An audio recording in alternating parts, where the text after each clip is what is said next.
kind of in our nature to avoid pain or discomfort, and just so you know, I'm gonna use pain and discomfort sort of interchangeably. I know it's not necessarily the same, but in my book, discomfort is the broad thing. It's like the entire enchilada, and then pain is like one part of it. There are other things that can be uncomfortable that belong to discomfort, like tension, stress, anxiety is not necessarily pain, but belongs to the feeling, the sensation of discomfort or being uncomfortable, right? And pain is just one aspect of this. So that aside, let's talk about the value of pain and why I'm making a video on that topic in general. So as humans, it is just natural in our nature to avoid discomfort and pain or any of these kind of negative sensations as much as possible, or at least learn from these sensations of pain or discomfort.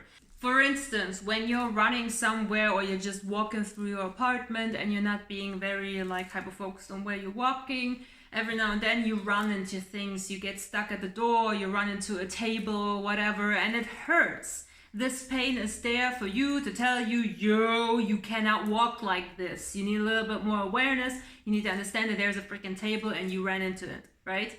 There is also the internal pain or discomfort where our body communicates with us, yo, something is wrong here, we need to do something, right? If I have a bellyache every day for 2, 3, 4, 5, 6, a million days straight, I may consider going to the doctor and have it checked out.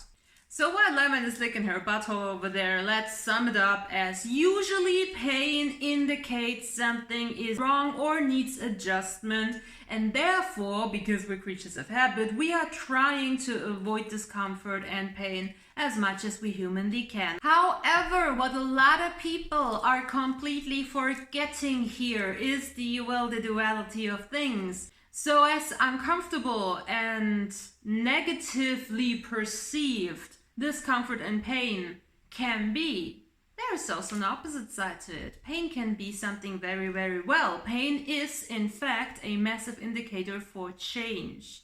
And in some areas, we have already started utilizing that. When it comes to fitness, for instance, when it comes to bodybuilding, we know by now that in order to grow our muscle, we need to destroy some of them. We need to stretch them and rip them apart, and we're at the gym and we're giving it our all, and the next day when we wake up and we're sore as shit, we are just accepting the pain because we know, or at least a lot of people who are into fitness know that, we know that this means muscle growth. This means physical change. This means on the long run, I'm getting closer to the physique that I desire.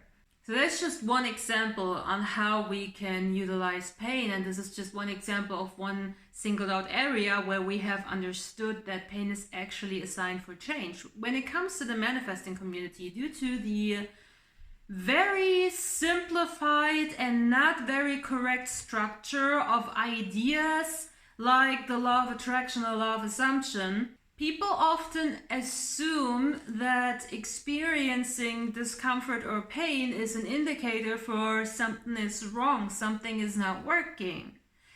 A lot of times people fail to identify the discomfort and maybe even pain that they are experiencing as in fact a big fat evidence and sign for the fact that they are changing towards what they want to be. It's kind of like the same way I just said about the building muscles.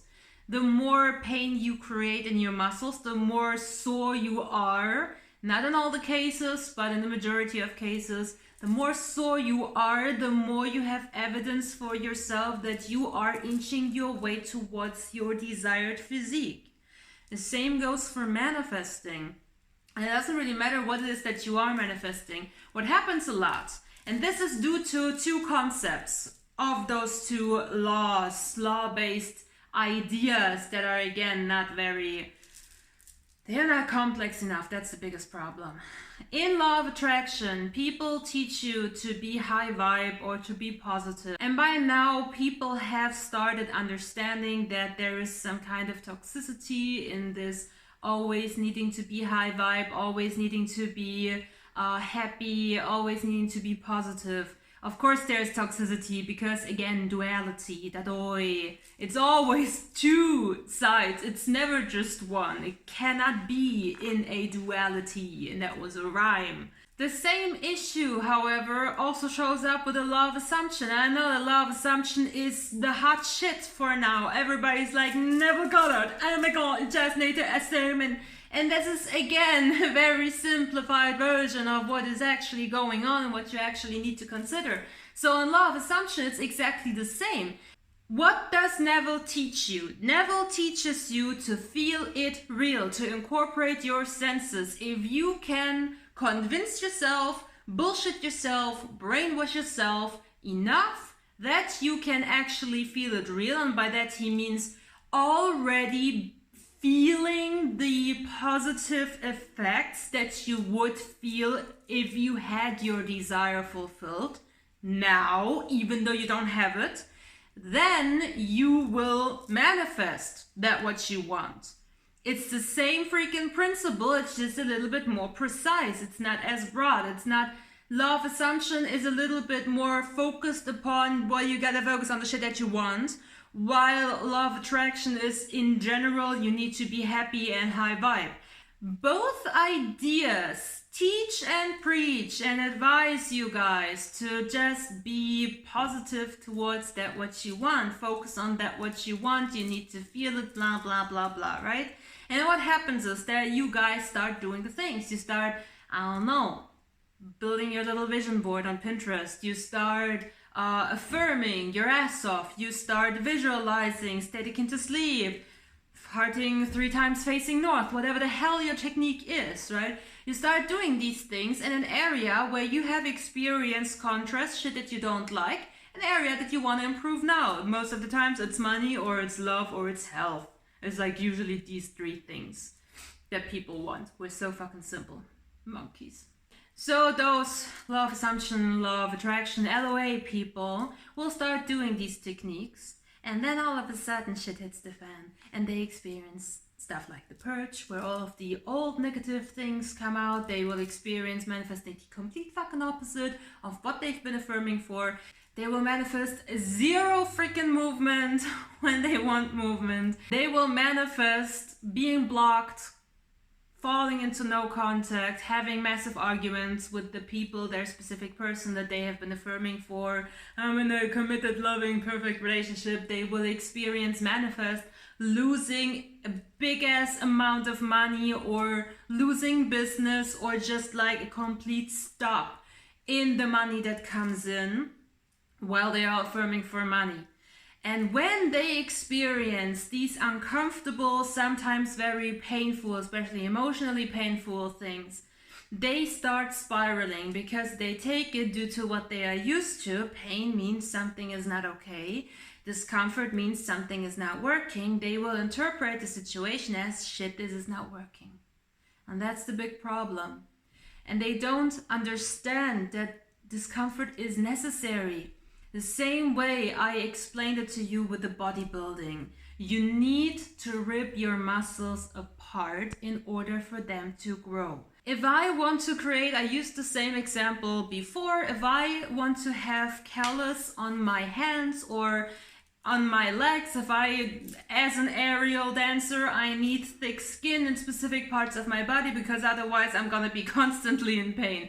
In order to create this, in order to make my skin go numb, in order to build up callus on my hands and the parts where I need it to do the stuff that I like doing, right?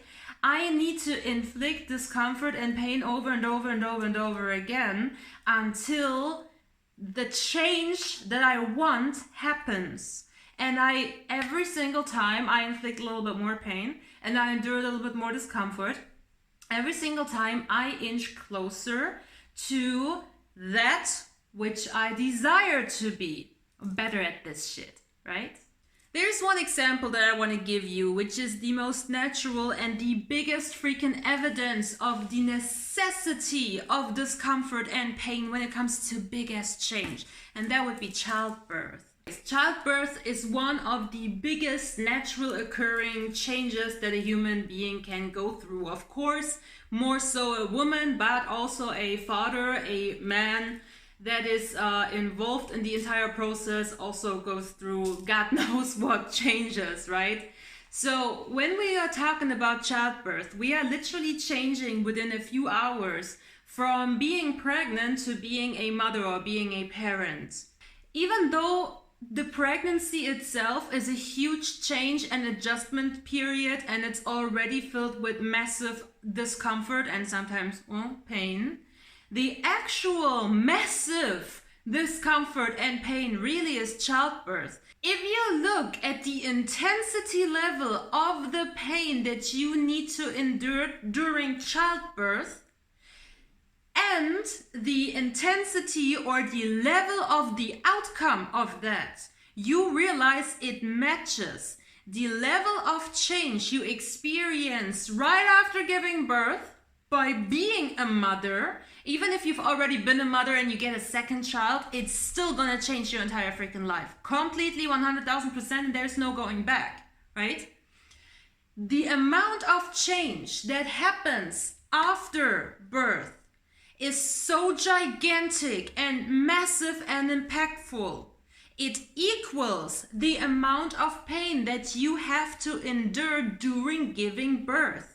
So why is it necessary? Why do we need to go through this? Well, we are by design made like this.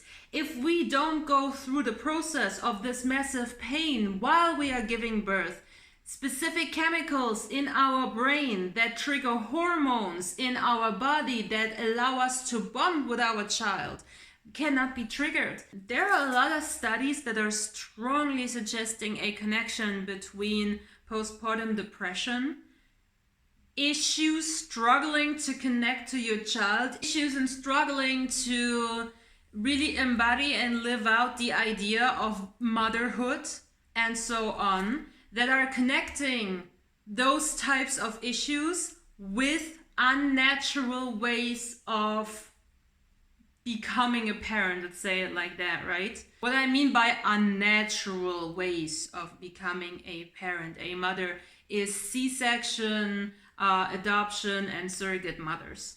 In those cases, those hormones have not been produced within the body of the mother. And therefore, the potential of a disconnect between the mother and the child is there. It is not naturally induced. So the connection, this mother-child bond, needs to happen after the birth. And it can be a little bit challenging to come up with that, and sometimes it takes a little while to even get there. Doesn't mean that the connection between an adoptive mother and her child is not equal to a natural biological mother who gave birth to her child the standard way. It doesn't mean that there's a difference. It just means that achieving that bond looks different and can be, for the non-biological parent or the C-section mother, can be a little bit harder to achieve. It can take a little bit more time. So you see, it's not like the universe is testing you. It's not like you need to prove to anyone anything. It's more of a natural consequence. We don't face those obstacles because somebody is watching over us and it's our destiny and we're like, well, we'll see if she's worthy of receiving this or that now. It's more so a process of change, and change is uncomfortable. You can, if you choose to, you can interpret this as, fuck yeah, this is the sign of change. Whether this change is in the end a positive, or for me, seen, perceived as positive or negative, that is up for future me to decide. But what I can say without a freaking doubt is, when I start struggling in some direction, when I start, for instance, my healing process, my work on my childhood wounds, and then all of this shit comes out and I'm just sad or angry for God knows how many days. This is change. It means something is happening. Before, it was completely dormant. There was no change. There was just flatline. This is our pattern. This is how we do. And this is obviously something that you wanted to change, right? You wanted to heal. You want to manifest. You want more money. You want a better lifestyle. You want a better relationship. You want a better boyfriend, wife, husband, whatever the hell. You want a better job. You want to have a better body. You want to have more health, or whatever you want to just feel better about yourself sometimes, right? Some people just would like to have a break in hating themselves. All of these things are things that have been at a set point for a very long amount of time. This is why you at some point in time got sick of your own shit and decided, fuck it, I'm gonna change now. The problem is really that you are so accustomed to seeing discomfort and pain as something unpleasant, as something non-desirable, that you immediately go to judging it as this shit is not working. He just blocked me. He just went into no contact. She just told me that she has somebody else. I don't know, XYZ person just said, I don't love you. That means, oh my God, that means this is not working. All of my affirmations are shit. Everything that I've been doing is shit. Nothing is working. The only evidence for this shit is not working is if you are still where you started a few days, weeks, months down the line. If there has been no change internally or externally, if you are still facing the exact same circumstances that motivated you, made you, inspired you to start your journey of change, then it's not working. And then you need to ask why. Then you need to look at the behind the scenes thing. What's going on inside of me? What is my actual intention? Blah, blah, blah. I have freaking playlists. I have over 180 videos around these topics. Go binge watch, enjoy, learn, take a notebook and write shit down and actually go do the shit that I'm talking about, right? So in that case, it's true. It's not working. If you are exactly the same person inside and outside that you have been 3 months ago when you decided I want change, then yes, it's not working for you and you need to figure out why, okay? And need to adjust. If you have gone through absolute shit, loss, struggle, stress, tension, the feeling of I just cannot take bullshit anymore, seeing negative movement, experiencing one purge after another, having weirdo-ass side effects. Also made a video on that. The side effects of becoming aware of yourself and waking the fuck up, right? You can go watch it. If you have experienced a shit show of incidences that slapped you in the face, left, right, up and front, Chuck Norris roundhouse kick style, congratulations, you have changed, okay? Keep going. When you see that things are changing, and I don't give a shit if it's perceived in the moment as negative or positive, just fucking accept the fact that this is movement. Take a step back, breathe. You don't know the outcome yet. You do not know who you need to become in order to be that what you want to be. You don't know because you're not that yet. So allow yourself to just go with your own flow. Follow the freaking beat of your own drum. It knows where to guide you, okay? Trust that you, after you have made the decision, this is what I want, you will lead yourself through all of the things that need to happen, that you need to learn, all of the moments, all of the experiences that are necessary for you to become you, even if it looks like shit. If you want to have ultimate freedom, in order to be capable of even identifying ultimate freedom, you need to go through bondage first. Learn the fucking bondage and then, oh, this is freedom.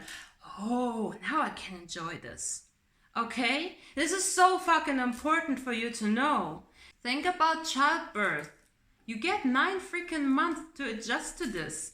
9 freaking months of mainly discomfort and pregnancy farts and swollen feet and weirdo-ass hormonal changes and mood switches that are then crowned by the potentially most horrible pain and discomfort a human body can endure without going batshit crazy. Just to then have the final end product of holding your little baby in your actually 3D environment, right? You're not, when you're pregnant, you're not questioning, am I still pregnant, when you notice discomfort? you're not questioning that. You're not like, oh my God, is this still working? Am I still pregnant? Am I still gonna have my child at the end of those 9 months?